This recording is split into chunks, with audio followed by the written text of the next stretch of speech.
luring young Greek girls into hooking and porn for their local low-budget production network, they should take this as their first and only warning to stop. A few of them flinched at the sight of her claws. After a brief pause, one of them raised his gun and shot Jasmine.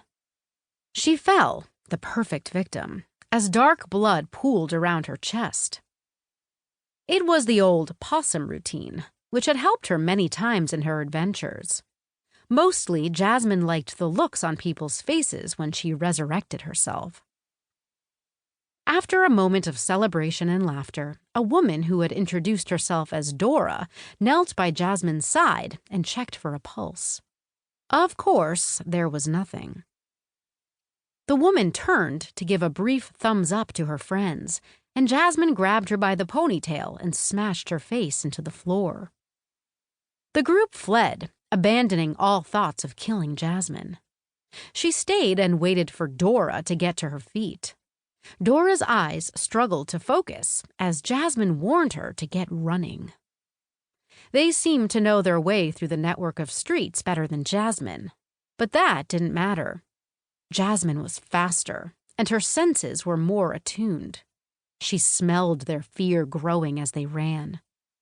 The occasional futile gunshot clipped her, but her body pushed each bullet out as it healed itself. Her plan was to scare the shit out of them and ensure they left the business. If she could achieve that without taking any more lives, she could return to the nest happy.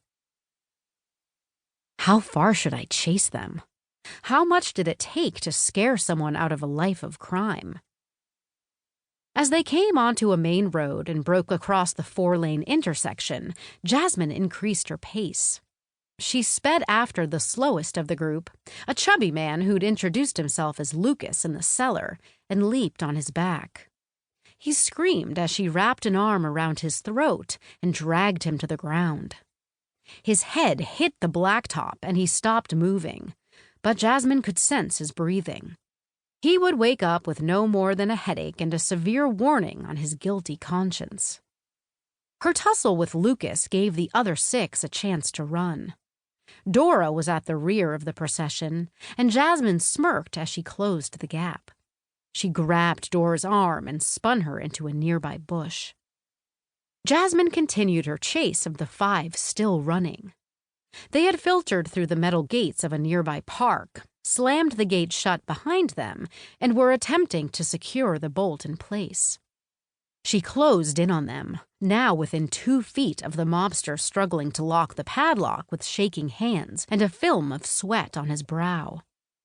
With both hands on the metal bars, Jasmine looked the man in the eyes. "Fat load of good it will do you." She glanced down at the padlock. "It won't stop me." The man offered a smug smile and stepped back. Jasmine looked up at the fence. The tops of the bars spiked, but the gap between bars was enough for her hands to hold on and propel her up. She used the bolts as a foothold and launched herself over the fence. She landed on top of the man before he could spin and run. Crouched low, she brought her nose within inches of his. "I'd say you got lucky tonight," she stated. "This could easily have been your death. Seems I'm in a forgiving mood. Don't get used to it. Consider this your only warning." He nodded his head eagerly. The smell of urine stung Jasmine's nostrils. Jasmine looked up as another crash sounded. The other 4 had made it to the end of the park. She looked back down at her hostage. "Play nicely. I don't want to have to see you again." The man continued to nod enthusiastically as Jasmine chased after the final 4. They turned down an alley, working their way into an area of the city Jasmine had never seen. The smell of smoke filled the air, and the streets were lined with trash bags. Washing hung from ropes on balconies between apartments. Steam poured from vents. Jasmine turned into the alley. As she went deeper into the darkness, her skin broke out in goose flesh, and discomfort settled into her stomach.